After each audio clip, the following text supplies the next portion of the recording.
everybody just probably needs to shut up. And yeah, okay, he dumped Ty Gibbs for the win. Well, they still gave him the trophy. Dale Earnhardt dumped a lot of people to win races too.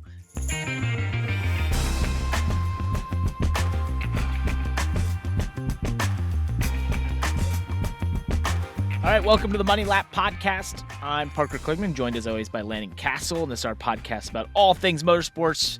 Be sure to check out themoneylap.com for the newsletter 3 times a week. It's growing. It's awesome. What can you expect on this episode? All right, so we're going to do something new here. We're going to tell you all what to expect. We're going to rip through the PR lap as well. On this one, we're going to talk GMS racing, pulling out of the truck series. Of course, the NASCAR racing at the Glen. And all that happened there, my thoughts and my finish, and our thoughts in total. F1 is back from its summer break this coming weekend. And then the Mazda MX-5 Cup Series, which I raced in at Road America, tested at Martinsville. Apparently because of a streamer you might know or may not know called Moonhead, who likes to put those MX-5s on iRacing. Landon, let's jump in the PR lap. We had a lot of response out there, by the way. Are we officially giving Moonhead credit, by the way, before we did? Well, we're going to discuss that. We're going to discuss it. Okay. Because I think it's a little unclear. There's a lot of layers to this one. On the PR lap this week, we've got a lot of reviews out there. First and foremost, if you didn't check it out, last week we interviewed the CEO of Formula E, Jeff Dodds. It was so cool. Great interview. He was a great guy, really open about where Formula E is and where it's trying to go. So go check that out if you haven't. We're above 105 reviews on Apple Podcasts. I have not lived up to my end of the bargain of joining Cameo. Totally forgot. So I'm going to do that some point here today while we record this. Tons of great reviews. I'm not going to read them all, but thank you all for the shout outs. These are great, great stuff. And a lot of the themes are around the idea that we talk about all motorsports, Landon, not just NASCAR, which is pretty cool. We had some nice Spotify comments. And then, of course, the interview for Jeff Dodds, the CEO of Formula E, had a lot of feedback on YouTube. A couple of the Formula E Reddit community on there checking out and leaving great comments about that interview. So that was cool. A lot of fun. Yeah, that was a good interview. Love it. He was super insightful and talked a lot about a lot of cool things. Gave us some insight on Formula E and where the sport's going. I was a little surprised to hear. Well, I want to say surprised. I was encouraged to hear him talk about how they want to turn the cars up and at least showcase how fast those things can go, even if it's not in an actual racing environment. Yeah, you'll learn about how fast they can go, the money, what it takes to run in Formula E, that there's a 12th team available. We want to make a money lap team. It'd be fun. And even, what their ideal calendar is like. So pretty interesting stuff. I raced at Watkins Glen this past weekend. As we know, NASCAR was there, Landon. I finished third. Boy, did you. Yeah, finished third. Quite an experience. Qualified 14th, I want to say. Got into the top 10 pretty quickly. And then we were probably about a 10th place car. But yeah, it came down to late race restarts. Was able to get some good restarts and found ourselves in the last 2 laps of, once again, speedy, dry chaos. Cars spinning everywhere, going all over the place. We navigated it well and finished third after restarting 9th on that last restart. We're going to dive into some controversy on where we restarted and NASCAR admitting on that later. But in terms of racing stuff, just like a pure breakdown, I think for a day where we probably were some of our slowest at a road course this year, we once again were able to net a top 3, which was great execution. And we probably were pretty lucky because we had a rear suspension piece that was basically at its breaking point when we finished that race. So we got really lucky. And it put us 3 points below the cut line. Yeah, from what it sounded like, what you told me on Monday, you were laps or corners away from maybe breaking. So very lucky. Good thing you didn't have any major contact with any other cars too. That could have made that worse or put it over the edge. It was just good driving. It was like veteran. That was like a veteran race to just have a 10th place car and finish third with it. I was proud of that. Thanks, buddy. Yeah, no, we were close. I can't say how close, but that thing was on its breaking point. And yeah, I mean, that's been so. Just some quick, stuff about our season and where we're at here. We're 3 points out. We got 3 races to go. Daytona this weekend, then Darlington, Kansas. Obviously, this weekend's a big opportunity. But if you look at the last 10 races, I think our average finish is like 9.4 or something like that, 9.8. If you go all the way back to Portland, if we finished 3rd or 2nd at Portland, then on the road courses, we've never finished worse than 9th, which was Chicago. We've got the 2nd best average finish at those. We've got the 4th most points scored on super speedways. Our average finish in the last 5 is 5.8. It's just like crazy numbers for the last 10 or 11 weeks or races. That if we do that in the first half, we're like in the top 3 in points. So it's amazing. You know this. It's amazing what happens with a young team and a driver coming to that team for the first time, and like everyone's sort of figuring each other out and figuring out how to do this. Yeah. When you just start, putting the processes in place and figuring out what works and what doesn't, it's amazing that, what happens when you just sort of go down the right path, I guess. Yeah. So, well, you guys have been consistent these last 2 months. I mean, it's been reliable top 10 finishes. So, it's who doesn't, if whether it's driver, team, all of you together, it feels like you've been reliable in terms of that consistency, which, ultimately is put you in the position to get yourself in the playoffs. If you love reliability and you need a reliable source for diecast, then you need to check out spoilerdiecast.com. With one of the largest inventories in the industry, they have over 800 unique products currently in stock, including diecast and apparel offerings for NASCAR, dirt sprint cars, IndyCar, and F1. And with their pre-order system in place, you can be sure to get your hands on the latest diecast releases without the long wait. What's even better, Parker?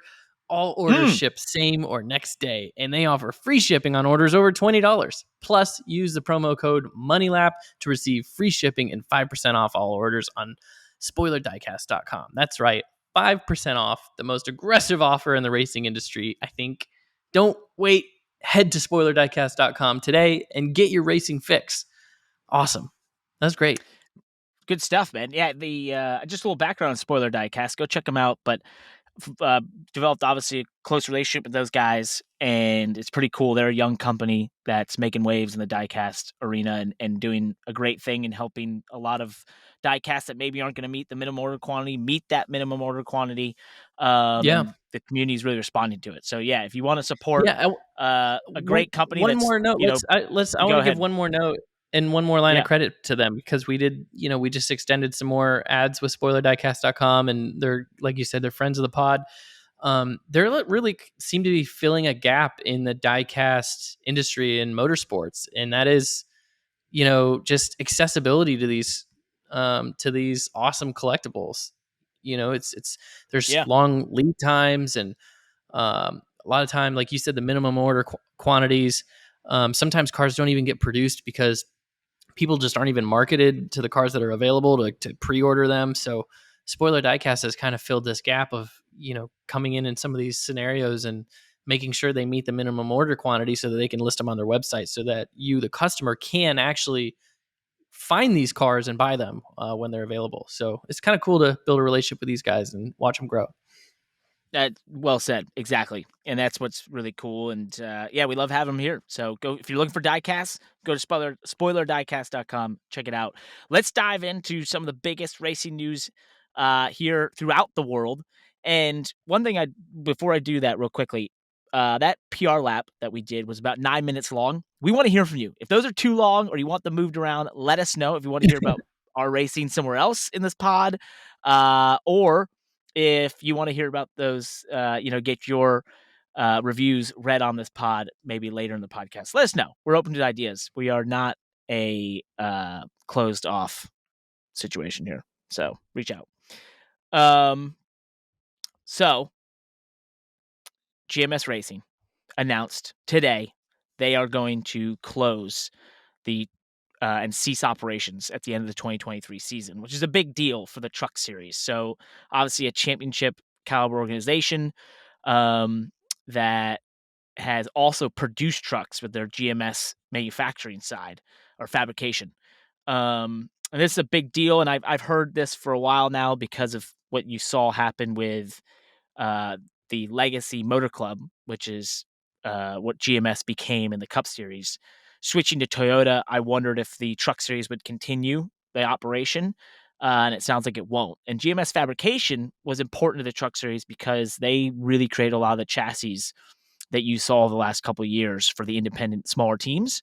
And obviously, just their teams and the alliances they had with other smaller teams. So we at Henderson Motorsports used them for a long period of time.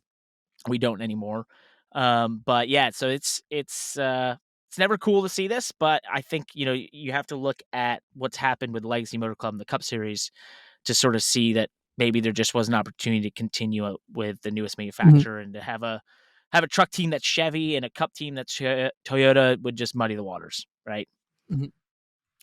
Yeah, I mean, I think I don't know if this is a sign of anything indicative of the Truck Series itself as much as just the shifting focus of Legacy Motor Club. In my opinion, that's just from an outsider's view. And I think the manufacturer alliance is probably the largest factor in that. And I would imagine it must mean, just reading the tea leaves here, it must mean that Toyota did not have room in the Truck Series for GMS. Yep. And so, Toyota obviously had a certain amount of support they're able to give Legacy on the Cup side. And also maybe Legacy didn't need the support anyways. Maybe they wanted to, focus their operations completely on the Cup team. So right now with, the talk about the price of charters and the upcoming, impending TV deals that'll be announced and the money that's out there, there's a lot of blue sky in the Cup Series. So I think if you're investing in NASCAR, not to take away from Xfinity or the Truck Series, but if you're invested in NASCAR and you've got that much energy and focus wrapped up in the Cup Series right now, I think there's also a lot of blue sky right there. So there's a lot of justification in my mind for a team to just say, hey, let's hyper focus on this one discipline in the Cup Series and be the best we can at it. Yeah, and you pointed out charter prices estimated right now to be, or rumored to be, upwards of $40 million, although none have transferred for that price. That's apparently the lowest asking price of ones that are available. Well, and if just to put that into context, the Truck Series, a championship front-running effort, will run around $2.5 million in spend in a year. 2.5, maybe 3 on the high end. So you could do the math to realize how large the Cup operation could be compared to if you ran 4 trucks. You're not even getting close to that. What's tough though is, you could say, okay, $3 million in spend to run a championship caliber truck team, but even at that level, only $1 million is in prize money. So you have to fill not even that much, not even $1 million bucks to win a truck championship. So you have to fill a $2 million gap, even if you raced at a championship caliber. So $2.25 million, you have to fill a gap to run a Truck Series team year over year. So that money has to come from the driver, the sponsor, the manufacturer. And so, yeah, I mean, it is on one hand, that's $3 million bucks in the grand scheme of things is not a huge budget for a NASCAR team to operate. But when you really got to you got to find 3/4 of that money yourself. That makes it tough. It's a really tough model. So I think the Truck Series will be fine. It's actually one of its best attributes is that it just really hasn't changed technically in the last 10 years. The trucks have generally been the same design and same rule set. You have the engines, the Ilmore engine that came on a couple years ago, maybe 4 or 5 years ago, and that has basically cut the engine cost in a third or less. So that's been an amazing improvement. And so they're really at a point where it's sort of in a good spot, for what it offers. And I think there's operations that have more manufacturer support that can make that number more consumable for young drivers and that sort of thing, or teams and if you don't have that support, it's a tough thing. Let's use this to segue to our next topic. Yep. I'm looking at our rundown here. Let's go straight to the Denny Hamlin topic from this, and then you can go to your Cup Series and Watkins Glen stuff. So, because you made a really interesting point, where you were saying that, GMS used to be this big fab shop that built trucks for all kinds of people. I don't know. Were you saying that they've lost some customers too? And, obviously I think you they guys, have. Yes. you guys have gone a different direction. Obviously they weren't necessarily an engine shop, but the spec engines, the Ilmore engines in the truck series have kind of leveled the playing field from a competition side of things.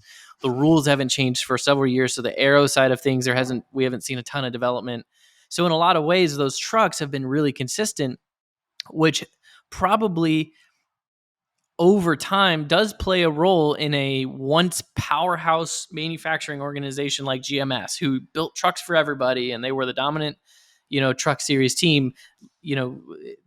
Those are the types of little things that play a role in those teams getting smaller and smaller, their manufacturing facilities getting smaller and smaller, and then ultimately maybe not needing to be at the same capacity that they used to be. If they did want to continue to run trucks, it could be a much smaller operation.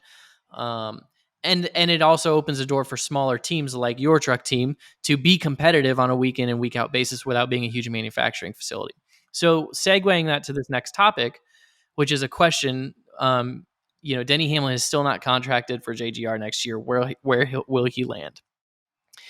And my segue to that is, if there was any, you're better for opening these topics than I am, but if we're speculating that Denny Hamlin might possibly not end up at JGR, right? And presumably maybe even, what's that? Go ahead. Go ahead. No, you continue. You continue.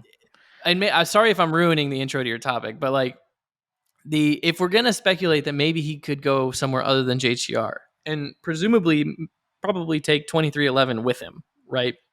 From a technical support, manufacturer support side of things. What does that tell you about the influence that a previous powerhouse manufacturing key partner team like JGR has in the next gen era? Right? Where right now we're seeing better parity in the Cup Series than we've seen in decades, with FRM, legitimately racing their way into the playoffs. Teams, JTG winning with Daytona 500 wins that, super speedways in the past have been flukish or whatever you want to call them. But last year we had a seeming, almost a record number of unique winners in the Cup Series. This year is looking pretty similar. You have key partner teams like Stewart-Haas who are struggling to break inside the top 25 at times. And those are teams that would have never found themselves outside the top 12. Now they're just intermixed into the rest of the field with all sorts of different casts of characters of drivers and teams and manufacturer support. So if in this, similar to the discussion of the truck series going to standardized engines and the rules not changing for a decade on those trucks, basically shrinking the manufacturing load of these teams to operate to the point that I don't want to say it put GMS out of business, but to the point that GMS no longer needed to exist in its previous capacity. Is the same thing happening in the Cup Series, where you used to have a JGR, huge manufacturing behemoth, right? Now has to find a way to justify that spend to their sponsors, to Toyota, right? And is it getting difficult for them to justify that spend of having all of that overhead, all those 600 to 800 people or however many people they have on payroll there and the chassis shops and all that stuff? When you're not building race cars, you're not designing race cars. Is it harder for them to justify that spend, which ultimately makes it harder for them to keep a guy like Denny Hamlin around? Gives Denny the leverage to say, hey, I'm going to take my race team and do something more creative with it. Maybe he ends up driving his own car. Maybe he goes to another manufacturer and it's not as much of a performance hit as it used to be. So a little background on the Denny Hamlin thing, because I think we should, intro this into saying, Denny is in a contract year. Obviously they line off him with a sponsor. So FedEx and all those different sponsors were in a contract year. But his race team 2311 is also in a contract year with Toyota. And Denny has said on his podcast, even as recently as this week, where he said, my deal with Joe Gibbs is done. If it was just me as a driver, I'd sign on the dotted line right now and we'd all be done. His problem is that 2311 is in a contract year with Toyota. He obviously can't sign with a Toyota team if there's even an inkling or a chance that his race team is not a Toyota team, right? And so there's been some rumors out there that they could switch. And I think to your point, though, the reason this is interesting is in years past, say 5 years ago, the old car manufacturing-based series, similar to Formula One, right? You would never fathom this late in the year, August 23rd of 2023, be even discussing a manufacturer swap, right? Those had to be decided a year in advance, 2 years in advance, because of the tooling, the everything you had to build, all the stuff you had to do, right? Now, you swap engines and you swap body parts, right? And then you have all the infrastructure and the systems and that sort of thing. But that is also one part to your point is it's not only taken away the leverage from the teams or the manufacturing teams, but it's also changed this relationship with manufacturers. Could we see teams switch manufacturers more often, quicker, right? Because it can be done so quickly, which in years past, you would have taken a huge performance hit if you had to suddenly take a new engine in and all the tooling around that and do the body parts and do all new aero and everything be so massively different and the chassis would then be built different and everything would be so crazy different. It used to be a huge undertaking. Now maybe it isn't. So we'll see where this pans out. Denny has said this is dissimilar to Kyle Busch because he is basically in agreement what his deal with JGR is. But I mean, man, this is odd. Like August, talking about a manufacturer and a race team, a 2-car cup team that has won races this year and has both cars currently, as we rumble towards Daytona, they're both in the playoffs, but obviously Bubba Wallace is on the bubble. Man, that is a whole new world that we're entered here in NASCAR. And I know we keep saying that on this podcast, like new NASCAR, whatever, but really this is unprecedented territory for this sport. Absolutely. It's changing everything. Discuss. We'll keep talking about it because it's fun to bring out these new examples of how this has kind of changed some of the dynamics. It's put it really, we can see it just by the pure metric of the performance of these mid-level teams or these, secondary manufacturer teams, not necessarily key partner teams. But so we've seen that in the performance, but just like you said, this has put a lot of leverage in the seat of a team like 2311, right? This ability for them to be mobile between manufacturers and essentially not have such a sticky commitment to their technical alliance with JGR is giving them the ability to probably dictate their agreement with JGR a lot easier. And that is definitely going to, those are definitely the considerations that Denny has for himself as a driver and as a team owner. And like even beyond just the manufacturing demands of these cars and how this next gen car is more universal across all manufacturers and all race teams, you got to think like even the tools that they're using, like the simulation tools, the manufacturers are going to have their own simulation tools, Chevy, Ford, Toyota, and the teams might have their own tools. But now you're looking at still those tools connecting to the same race car, right? Where in the past, not only did each manufacturer and each team have their own tools, but they were also connecting to their own proprietary race car. So now it's like, well, shoot, if a team and if an entire, I'm going to make 2 points here. Number one, and if an entire team changes manufacturers, they have to learn a new tool, but really they're just learning a new interface, right? It's like switching from an iPhone to an Android. But at the end of the day, you're still working on the same piece of hardware. So your prior knowledge of what that car liked in terms of aero, and all the panning underneath it and the settings there. And, for the crew chief and the engineers, the chassis balance and the setup, especially if you are switching manufacturers, but keeping your driver, that's way easier than in the next gen or in the Gen 6 era where you would change manufacturers and change whole chassis, suspension, aero modeling, everything. Right.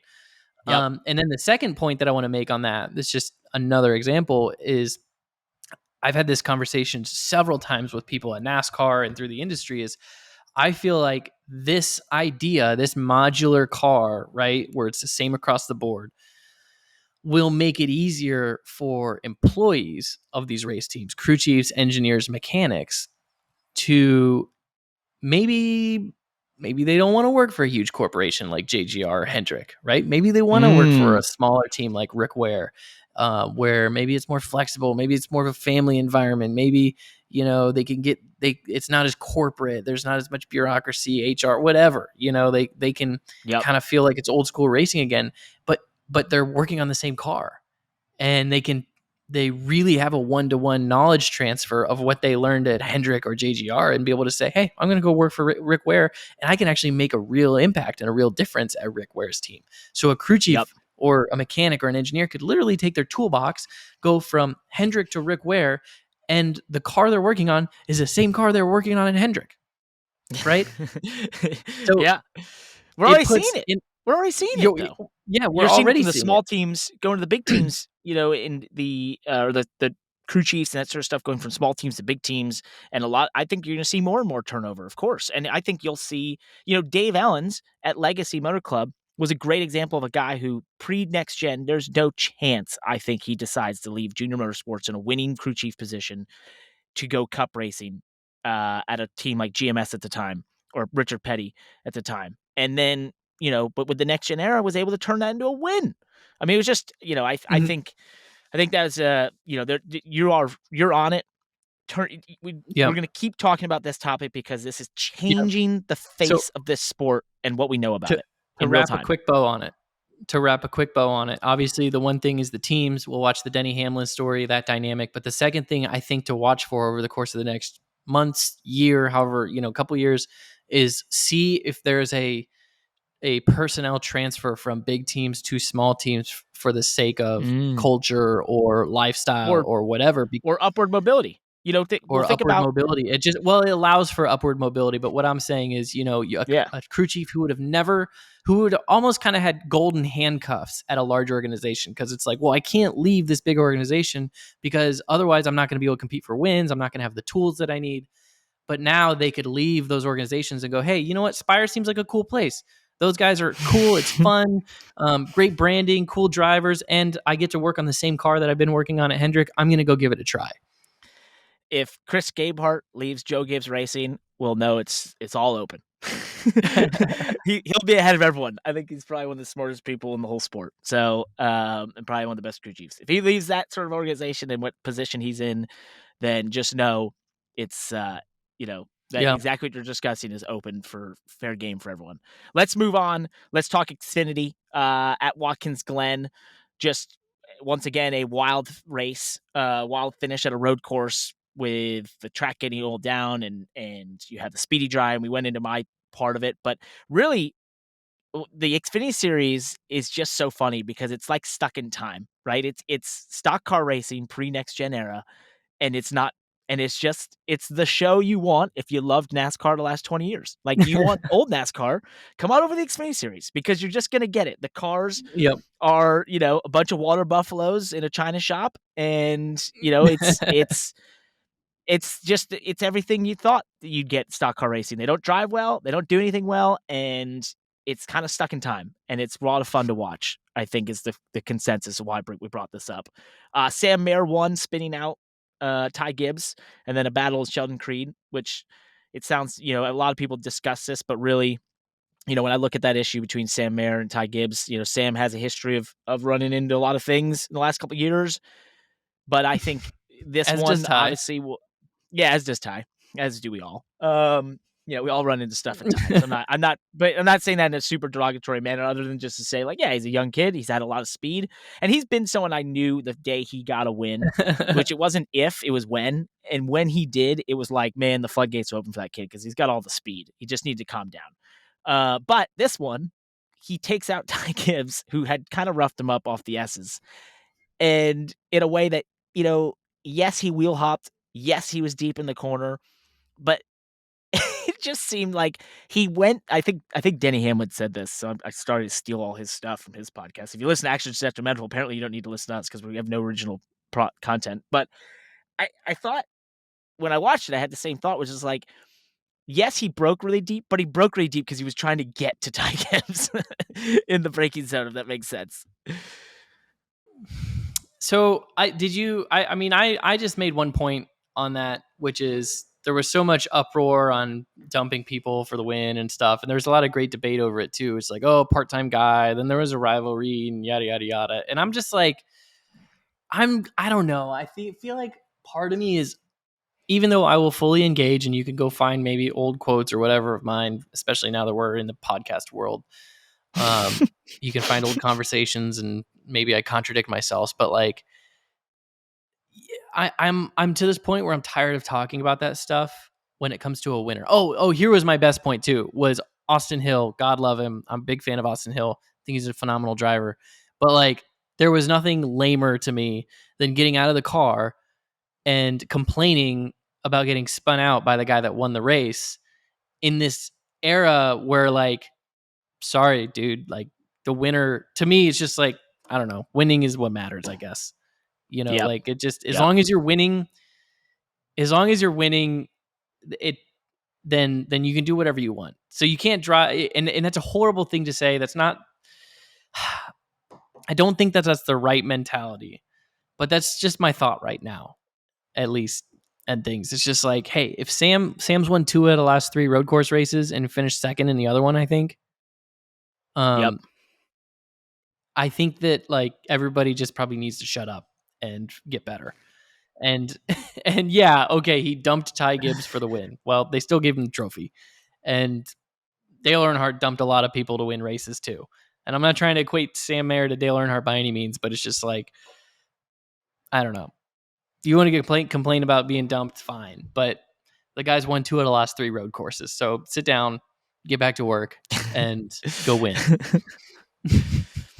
Okay. Otherwise, so the other side of that conversation, I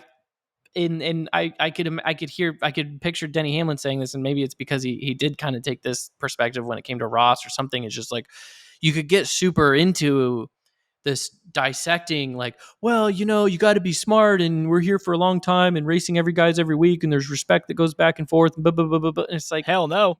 No, there's not. There's not. Not in the Xfinity series. Isn't. Not in any of those series. Yeah. And like, I think that it's a product of, the rules favor winning so much. The playoff system puts so much emphasis on winning.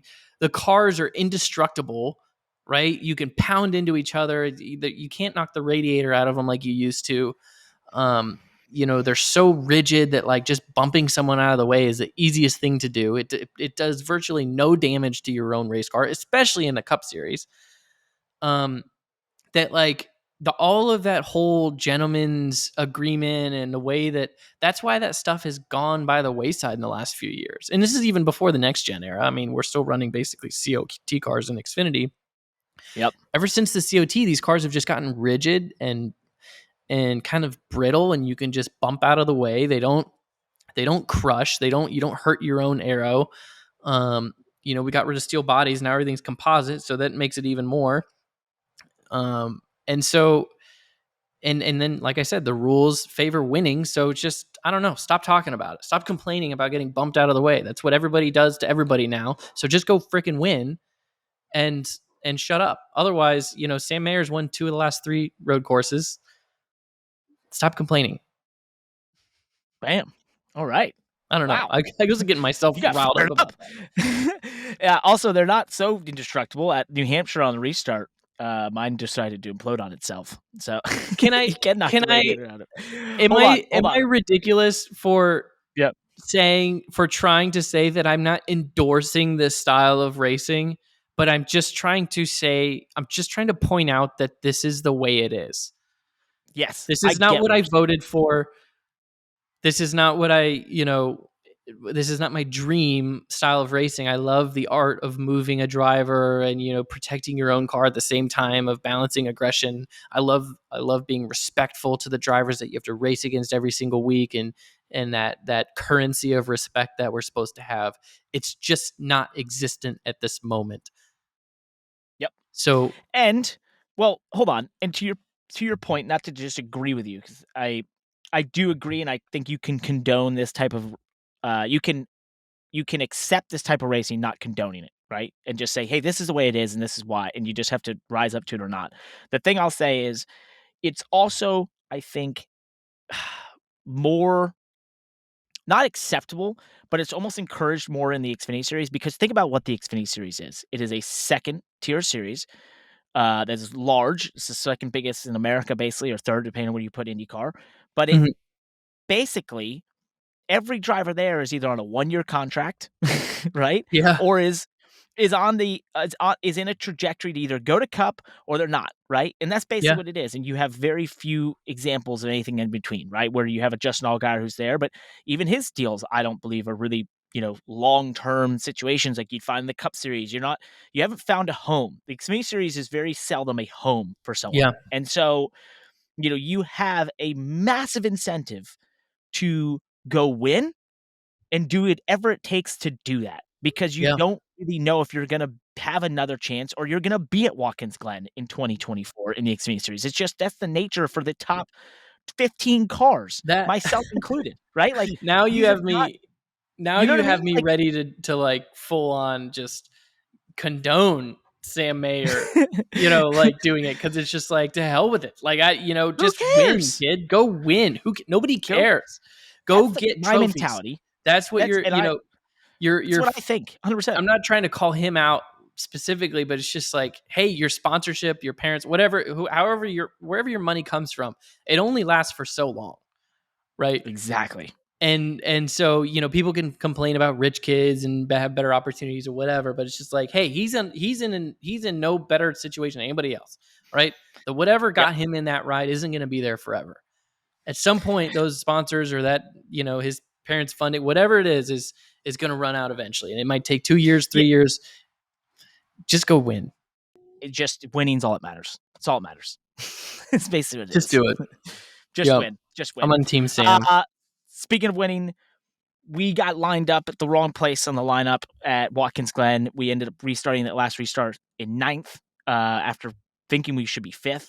And after the race, I asked for clarification, and sure enough, NASCAR admitted this week on SiriusXM, and then in an interview with Dustin Long at NASCAR and NBC, that they had not correctly lined up ourselves and the 18 car and the 8, which if we restart 5th, potentially, that's a couple rows forward.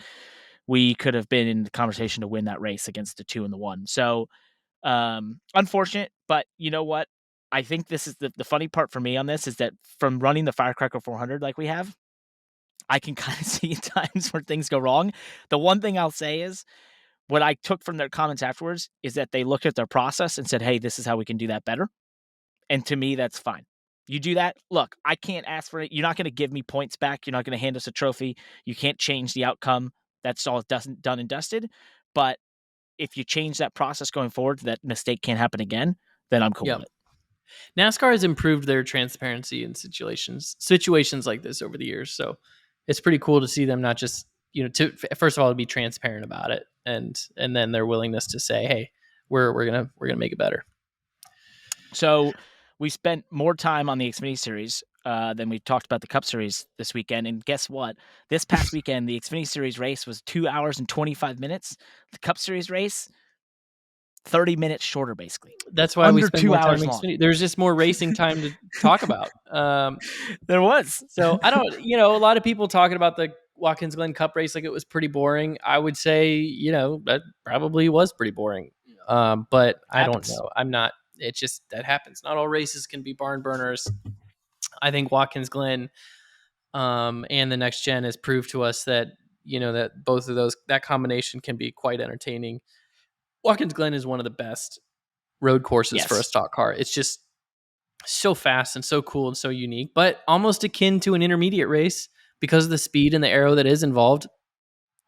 There are going to be some that are just whatever, long green flag runs, strategic, fuel mileage, domination, whatever you want to call it. So I don't know. I don't hate it. I still think that whatever, problems there are or whatever improvements there are to be made with this road course short track package, the NASCAR is working on it. They know what their problem is, or at least they're seeking that out to figure it out, and they'll work on it. So I love not having cautions at the stage breaks, even regardless of the outcome of the race this weekend. I still love not having cautions at stage breaks or at this end of the stages.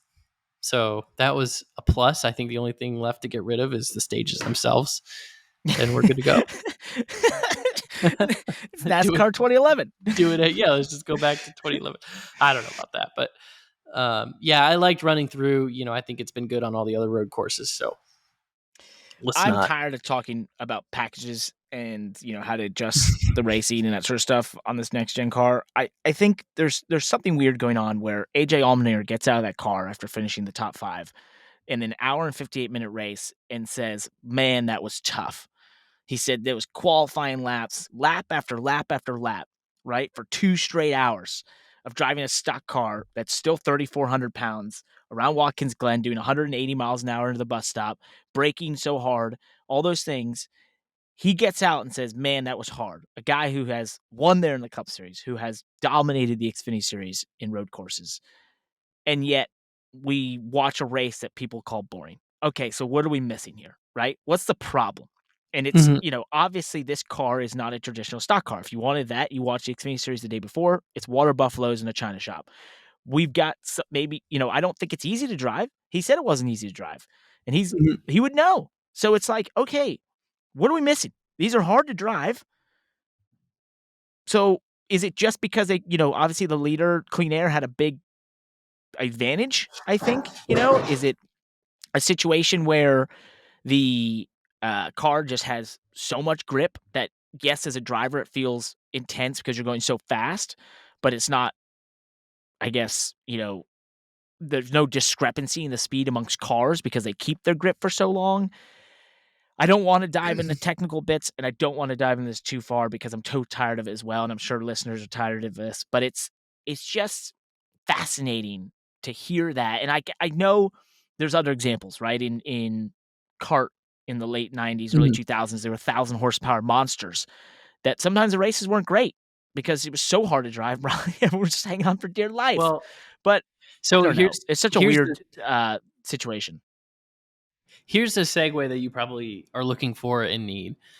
And that is that there are so many different versions of what is a good race and what is exciting and compelling. And there are still compelling storylines, even when you don't always see them, which is why this next announcement I think is so important for the sport, which is NASCAR finally gets their Netflix docuseries.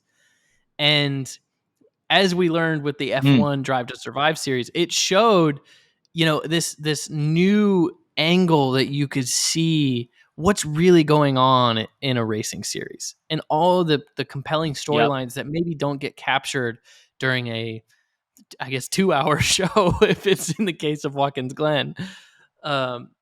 There's Drive to Survive taught people that never really even considered themselves race fans but became F1 fans. Because they were like, wow, we had no idea the compelling storylines and the characters involved. NASCAR's finally getting that opportunity with Netflix. And this year they're going to be filming this docuseries through the playoffs and into the championship race.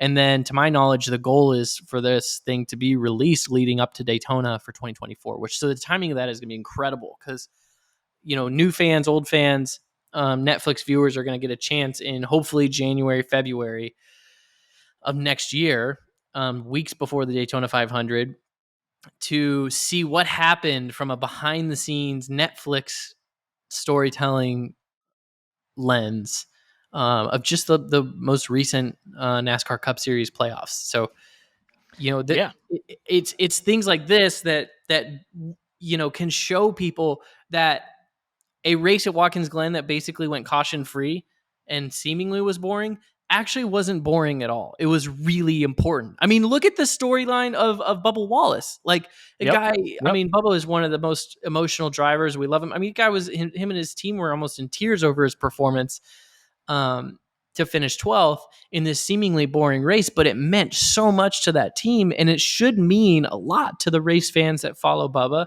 and that follow the sport and want to see a compelling storyline going into the playoffs. Because now Bubba has a really legitimate shot at making the playoffs going into Daytona, which can still be a wild card. but is a place that he runs really well at. So it's really cool to see this opportunity with Netflix. I'm anxious to see what kind of stuff they come up with. Obviously, NASCAR Productions, I think, is really involved on the productions producing side of it. So NASCAR will get a chance to work with Netflix and sort of tell their own stories and capture these incredible lines.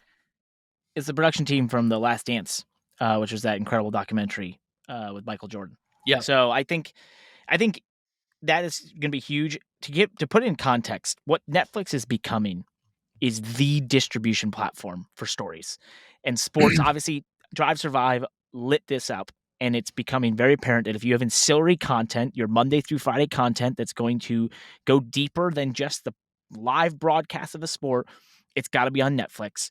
And the reason being is that the distribution of Netflix is insane. Case in point, right now, I am watching the show Suits. Everyone I know is watching the show Suits right now. This show started in 2011 on actual cable television.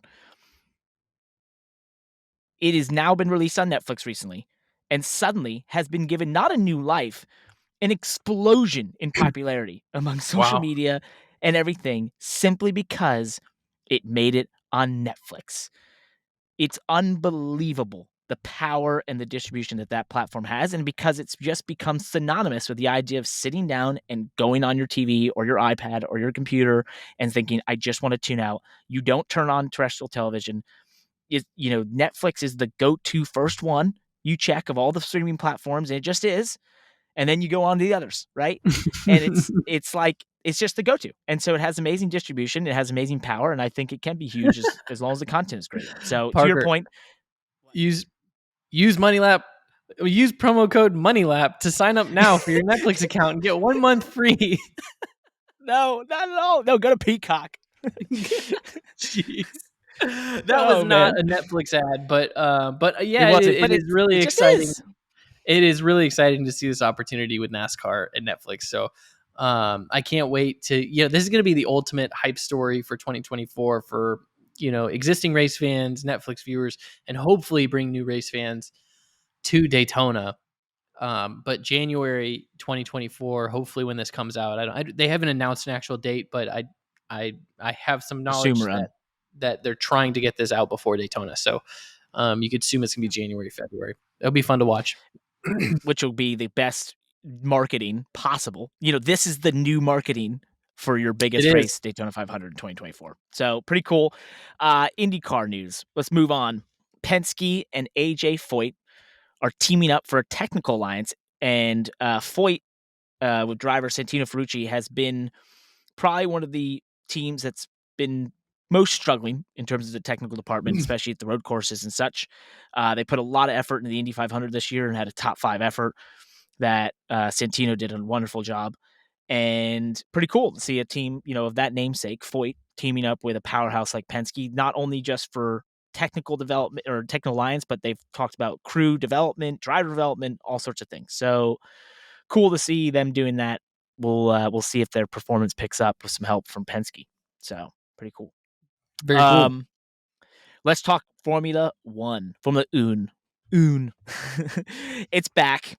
We're gonna go racing again. Max Summer's Verstappen over. has already. Yeah, the summer's over. They've all been on yachts and in Ibiza, and the south of France, and where else did we see them? Somewhere in the some concerts up in what do we call that? I'm trying to think of where this was. Anyway, I can't remember. Anyway, they've been anywhere cool. They were not in Myrtle Beach, Wilmington, Boone, North Carolina. Yeah, if it's cool and trendy, you could have found a Formula One driver there in the last 3 weeks. So they're all back. And there's some news around all of that. So first and foremost, the FIA has continued its new team application process, but it sounds like it's no longer really about Andretti versus the world of F1 teams, but it's actually just FIA versus Liberty Media. And basically, Liberty is the commercial rights holder of Formula One. FIA is the sanctioning body, essentially. And They are in sort of a contentious debate about adding new teams. Liberty does not want it because they do not want to cut into the pie that's distributed to the teams anymore. The teams don't want it, but the FIA wants it because they believe it's better for the sport to have more teams. So this is something that's reignited here as we rumble towards the next race. I don't know if I have much to say about that. I think that it's just interesting. Their model is a little interesting and how difficult it is for them to expand the field. So I mean, you know, in I don't know. I don't know if I have that much more to say about it. It's a little interesting that we have this similar dynamic over in NASCAR where the charter prices are getting like artificially inflated and the teams are, you know, not really, not that the teams have that much control. Well, they own the charters, but like, I guess don't really want other people in the sport, right? And they don't want to share larger pieces of the pie. Who would, I guess, if you're an existing team? I think now is a perfect time for those legacy F1 teams, though, to take this huge buy-in.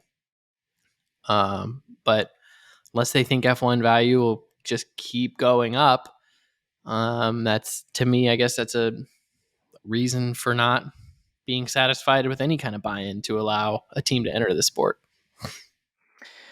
It's where do they feel it's going, right? And do they feel that adding a team can bring enough, like this whole idea? It's also the thought of basically, can you replace, what you're going to lose with the growth of the sport, right? So I think it can go both ways in terms of what people are thinking. Mm-hmm. We did a poll in the Money Lap newsletter this morning, basically saying how many teams F1 should add. Should it be 1 team, 2 teams, or keep the grid at 10 teams? 2 teams won with 71.4% of the vote in our newsletter. So the fans want it. They want more teams. It's more content. Of course they're going to say that, right? But the financial side is what these teams are all deciding on, which is what do we do now? I think that's the tough part. I want more teams, but if I was an existing team owner, I probably wouldn't. I know. You wouldn't want it. Sorry, you didn't learn much from me on this segment. It's okay. Speaking of streaming platforms, Disney Plus announced that they are doing a 4-part documentary on the Brawn GP championship season, basically called, is it The Impossible Formula One Story? Brawn GP. Keanu Reeves is one of the executive producers. So John Wick himself, pretty nice that he's going to be doing that. That's a pretty cool one, and that's that's probably some residual things that have been in the works since the F1 blow up in the US.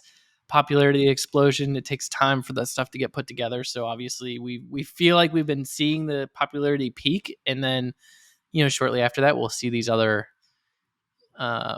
side quest documentaries and content pieces put out. But that'll be a cool one. Actually, the only F1 factory I've ever been to was Brawn GP in 2009.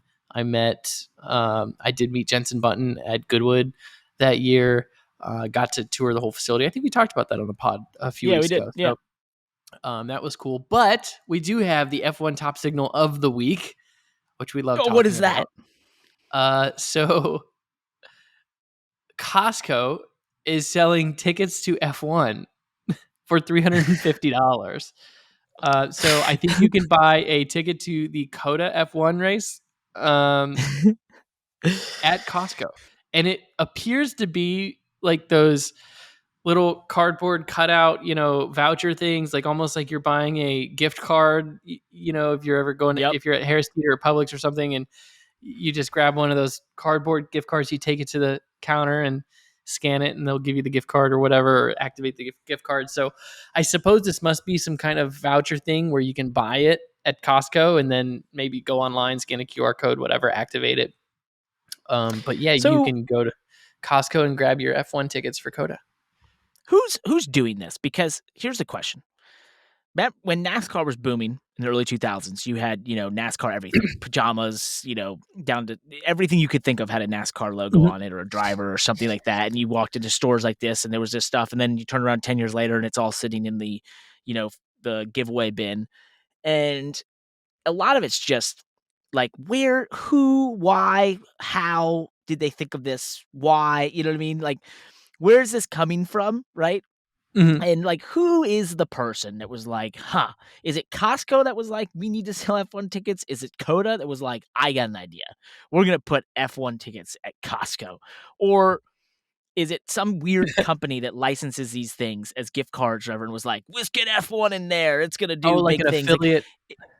Yeah. I don't know. It's That got is to an be interesting. some guy that. That's a really smart marketing.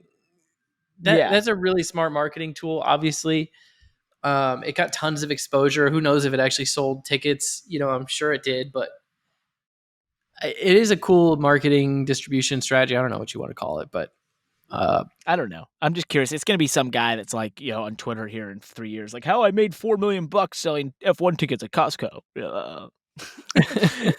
Twitter thread, it too. I don't know. It seems like a top signal to me. So it happens. $350 for a 3-day general admission pass is what you can get at Costco. $349.99, by the way, not $350. Got to be correct.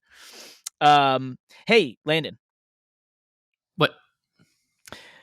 Do you know today I was a little tired when I got up before we did this podcast. But what did I do to get back in the game, get my mind working once again? Do you want me to guess or do you want me to let you have it? I'll just take it from here. I had Think Coffee by Four Sigmatic. It is my favorite coffee. It is the coffee that I choose whenever I'm on race days because it's powered by and infused by functional mushrooms that basically work to wake up your mind. And I'm truly saying this. I think if you've listened to this podcast, you know this, that I do believe it does that because it's just unbelievable stuff. It tastes great. I'm a big fan of this coffee.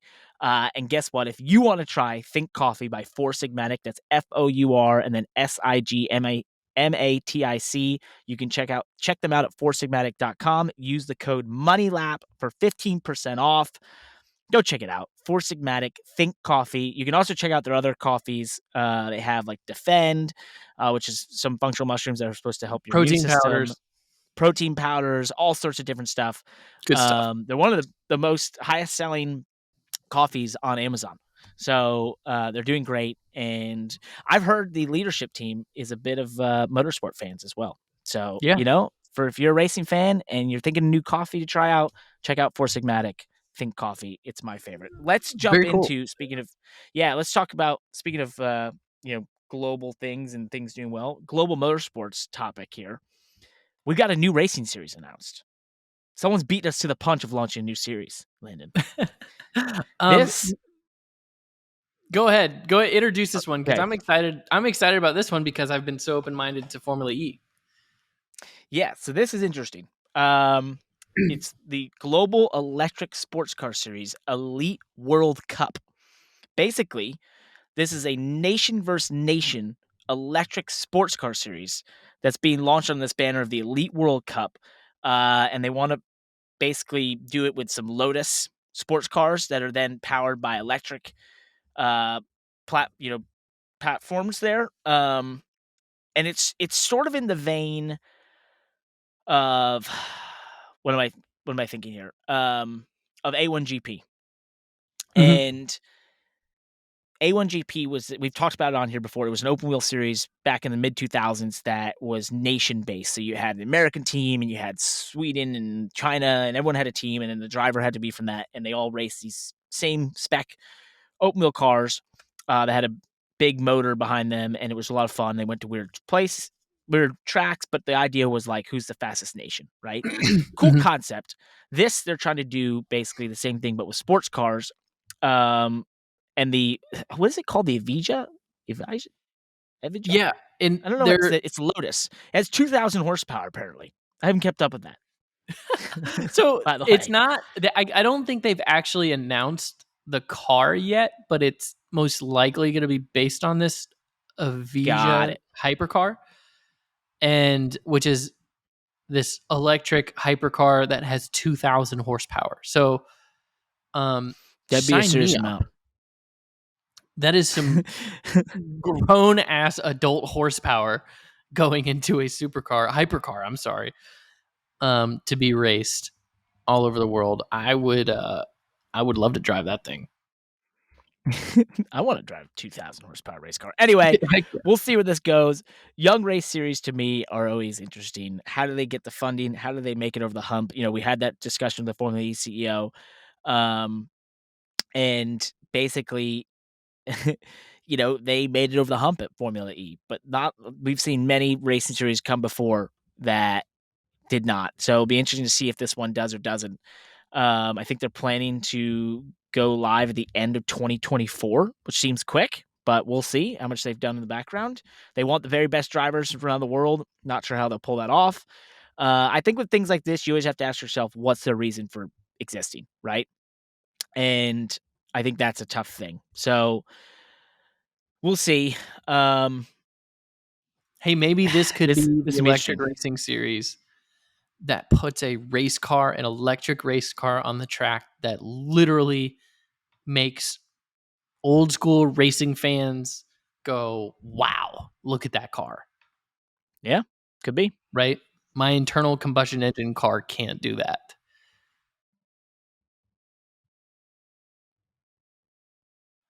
Just paused it. There it goes again. Yeah, and so when he was out, it paused it. Yep. Okay. Let's just keep going. Well, in the non-electric racing out there, Mazda MX-5 Cup, we talked about it earlier in the show for a small minute, did a test at Martinsville, which was hilarious. It seemed like a massive success. They had Dale Earnhardt Jr. come and drive. They had some of the drivers from the Mazda MX-5 Cup series. They had Moonhead there, the streamer who does this. And apparently, this is the rumor. The rumor is that this whole concept stemmed from Connor Zilisch sharing with the top brass at Mazda the Moon Car 24-hour race that Moonhead does, where he does MX-5 cars at Martinsville for 24 hours and thought maybe we could do something in real life. Our producer Josh has raced in that race. I've wanted to. I got offered this year, couldn't do it, or last year, whatever it was. But anyway, pretty cool. I'm a big fan of the MX-5 Cup Series. As people know, I raced at Road America last year, had a blast in it.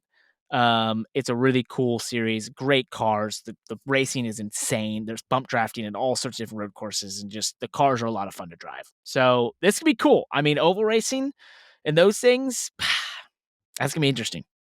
So 2 things real quick. First of all, this is further proof that iRacing and sim racing in general is an incredible proving ground for what can be done and should be done or should be tried in real life. Second of all, shout out to Connor Zilisch, one of my probably my favorite up and coming driver in motorsports right now that's in the pipeline. So would love to see him. He's in the Chevy system. Would love to see him make it to NASCAR. Very diverse skill set of driving for such a young guy. So almost won the ARCA race at Watkins Glen. Probably should have won it. Had a broken sway bar, but regardless, cool that Connor supposedly had gotten this run up the flagpole at Mazda Cup. I love it. And, I think and shout out to shifting will be a thing. It'll be like I don't know what kind of racing you'll see, to be honest, because that thing, they have no power, so you got to be in the top. Can you imagine of the rev band, and you're always in the throttle. The thing about Road America when I drove it was, it didn't matter if you were going to miss the apex by 5 feet. Just be in the throttle. It didn't matter if you were going to hit them inside the road and then end up flying off to the exit curb and off 4 tires in the grass. You had to be in the throttle. If you were out of the throttle, you were getting past. So it was the funniest unlock moment from everything else I've driven, which is high horsepower, be far more tidy. In those, it's like turn in the corner and then don't even look because you got to be in the throttle. And if that's all. Hey, I just came up with a genius idea. What's that? So I don't know what the TV and broadcast rights are for Mazda MX Cup stuff. But you know how the NFL does their like side broadcast, Nickelodeon themed broadcasts? Yep. If they do a race at Martinsville, I wonder if we could get a moon car broadcast to do like a side broadcast of this race and get Moonhead. I think we should have E-Racer produce it. We could produce it. I love it. We'll get Moonhead, have him use his graphics too, get his branding in there. We've got all the infrastructure to produce it like we did the firecracker stuff. All we need is camera views. Yeah. So, I mean, I love it. Let's do it. We need to talk to the people at Mazda. What's funny about this is when I did that deal with Mazda last year, and I talked to them months prior before that, I actually asked about that because that's when we were doing a lot of our sim racing broadcasts. And I said, hey, who does the broadcast rights to this? And it was at like racer.com. And I was like, what if we could do that and get those broadcast rights? Yeah. I asked about it. So funny you bring that up. We'll find out. We'll see what the deal is. That could be really interesting. But we've got all the capabilities to do it. If nothing else, this is this is us basically publicly saying we're ready and willing. We'll make it happen. We'll join in. We'll help make it a big deal and get a lot of viewers. So that'd be fun. We can get David Shieldhouse in the booth. Yeah, let's go. Let's get him in the booth. Moonhead. It'd be a great time. I want to close today with something I asked on Twitter that absolutely blew up. I also put it on TikTok. It blew up there. I put out this tweet basically saying, if you could only drive one race car for one lap, where would it be and what race car would it be? What's your answer, Landon? Where and what? I think that I would want to take probably a fairly current day. I don't know exactly which generation, but a pretty modern day because I'd want to go fast. Big downforce F1 car around. At first glance, I'd say Nürburgring because it's a big track, historic, awesome. It would be sick to drive one. But then on the second hand, I would want to drive one at maybe a track that I know. So COTA. Well, I know Nürburgring, but I feel like I know COTA more intimately. So COTA would be a cool place. But yeah, I think I'd love to just drive an F1 car. Would be pretty sick. So that's funny you say Nürburgring. That was by far the most popular answer because it's the longest track anyone could think of. So everyone, of course, said basically, I want to drive X car at the Nürburgring. I thought some of those fascinating answers I got, and I got I think almost thousands of answers, were some people picking out just specific cars from a specific race on that day and being like, I loved that race. I want to drive that car. It might be Dale Earnhardt Jr.'s like Daytona 500 winning car in 2004 and being like, I just want to do one lap around Daytona in that car. And I'm like, that's really fascinating. I assumed, Formula One cars would be mentioned the most. One that came up a lot was the Mazda 787B, which I actually got to drive on Proving Grounds a couple years ago, which was the 1,000 horsepower rotary car, the first Japanese manufacturer car to win at Le Mans. I rode the sister car to the one that won. Funny story, drove it barefoot, almost crashed it. Got told afterwards it was basically priceless, and they basically been offered $4.5 million and didn't take it. So I was like, oh my gosh. But yeah, it was really cool to see all the answers. I didn't expect that to blow up. I just had a random thought one day and thought, man, what if they put this out here? Yeah. So for me though, I have a pretty specific answer, and I think this was very common. Nostalgia, I realized, played a huge role in the answers, right? It wasn't about the fastest car or the coolest experience. It was really about, you could tell it's about nostalgia, cars that meant something, races that meant something to people. So for me, the car that really stuck out to me instantly, and I have a model of this back at home in Connecticut, you see it sometimes on these podcasts if you watch on YouTube, would be the 2002 McLaren MP417 F1 car, which to me was, although it's not the winningest car, it was the car that Kimi Räikkönen was there at McLaren with. I became a Kimi fan that year. I became a McLaren fan. And to me, that livery of the West McLaren Mercedes was just the coolest thing there was. And every day I dreamt about being a race car driver. I dreamt about being Kimi Räikkönen in 2002 at McLaren. Like, that's what I wanted to be. And so for me, it would be driving that car. I guess the Nürburgring, because it'd be the longest experience. I did go between saying, Nürburgring or like a track I knew. Yeah, like Monza, but it'd be so quick. But I think Nürburgring for sure, and it would be that car, and I don't know, it just, to me, Well, now every facet of it would be so cool. When you take me down memory lane like that, it makes me say, okay, yeah, Nürburgring, but it's like if you're really tapping into the nostalgia of driving that car in the era of our childhood F1 car, right? That's what makes me think like Monza or Spa or Yeah, I know. Monaco. You know what I mean? Where it's just like put that car where it raced at a classic venue, Formula One venue. I got to do that, little brag here, with the Jeff Gordon T-Rex car. So I got to drive that car That at came up a Goodwood. lot, by the way. What's It came that? up a lot. That one came up a lot. Yeah. So I didn't get to drive it at Charlotte, which is where it was famously raced and dominated and was such a special car. But I raced it. Or I drove it up the hill climb at Goodwood, and I won driver of the event, which is an award that they give out. I didn't win a race by any means. It wasn't the fastest hill climb, but I was the most entertaining driver, I guess, because I did a burnout right in Lord March's driveway and burned 2 asphalt holes in his driveway by doing the longest burnouts and holding my steering wheel out the window, which was pretty cool. The crowd loved it. It kind of kicked off this American trend at Goodwood, I think. And since then, there'd been several NASCAR teams. Mike Skinner, Childers has gone there several times, and taking cars to Goodwood. So over there, they love seeing the NASCAR race cars, the American cars, the American muscle. But that's where I got a chance to drive Jeff Gordon's T-Rex car, and actually, I worked a lot with Rex Stump, which is why the car is called T-Rex. A lot of you might think that it comes from the sponsor that's on the car because it was sponsored by Jurassic Park, the movie there, but the car was designed by Rex Stump at Hendrick Motorsports, which I think was kind of the tie-in on the name T-Rex. So went there with Jim Long, Herb Handy from Hendrick, who, these are guys that had been around Hendrick and actually worked on that car when it raced. It was a pretty special trip. Wow. I didn't know that. That's awesome. That's really, really cool. That car was a very popular answer as well. So we've basically driven 2 of the most popular answers, the Mazda 787B That's and cool. T-Rex NASCAR. Yep. That was an awesome car. You know what I want to say there is to all our listeners, what podcast do you listen to where the 2 people on that podcast in motorsports can say they've driven 2 of the most famous race cars in ever?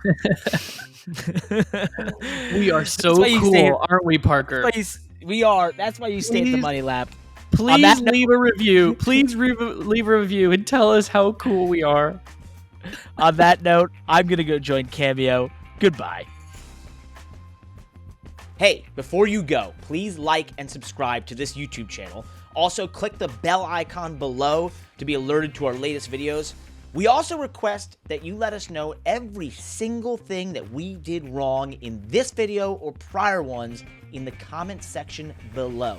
We might just go through and answer them, or you'll make it to the next episode of the podcast or our next video. Also, subscribe on your favorite listening platform to be able to listen to this podcast on the go. And subscribe to our newsletter at themoneylap.com to get the best 5 minutes in motorsports delivered directly to your email inbox every Tuesday and Thursday. Thanks for watching.